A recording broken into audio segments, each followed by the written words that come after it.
You can have the best book in the world, but if it's not marketed properly and you don't have global distribution, that's a big thing. So why did you decide to start a publishing business? And maybe describe your ideal client as well. Yeah, absolutely. Well, women read 90% of the books, and I got to looking at publishing. I was consulting with a publishing company, and I realized that basically somebody had an option when they completed a manuscript. They could either self-publish, or they could find a traditional publisher, or they could go with a hybrid publishing company. And there's a lot of moving parts in the publishing space. It's kind of like saying, I want to build my own house. Okay, how much does it cost to build my house? Well, it depends if you're building a house in Montana or you're building a house in La Jolla, California.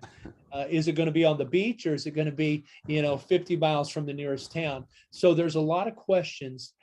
How big is the bay window? What do you want to do with this house? Are you going to entertain people? Is it going to be built in Hong Kong, Shanghai? What world is it going to be built in? And what do you want the book to do for you? So there's a lot of questions. And I realized that a lot of authors had some confusion around that. If you've ever, you can buy these kits where you're going to build your own house, right? And they actually pull up in a semi truck, and they drop all the 2x4s, and they come and pour the foundation for you. And really all you've got is a slab, all these 2x4s. You don't even, you're not a certified electrician. You still got to hire an electrician. And there's a lot of things you got to do. And if you mess something up, it's very, very pricey to fix a house that you've screwed up. And if it was me, I was the guy when my kids were young, the night before Christmas, I'd be in the backyard, it'd be snowing. I'd have my flashlight trying to put together a swing set for the kids. And I realized at 2 a.m., oh shoot, I put it together backwards and the slide's not going to fix. And so I'd have to call somebody in the middle of the night to come bail me out and pay them the holiday bucks to fix it for me before Santa Claus delivered the swing set at 7 a.m. So you realize that it's not a one size fits all approach, but readership is up globally. Finding your readers is very important. You can have the best book in the world, but if it's not marketed properly and you don't have global distribution, that's a big thing.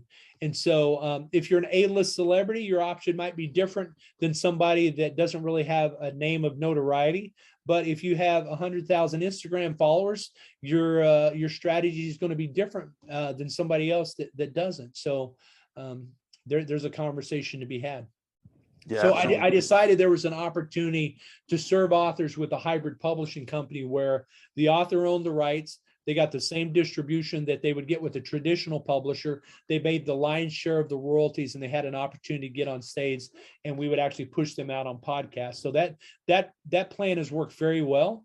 And our average author does 3 books with us. So they keep coming back and they keep referring to us.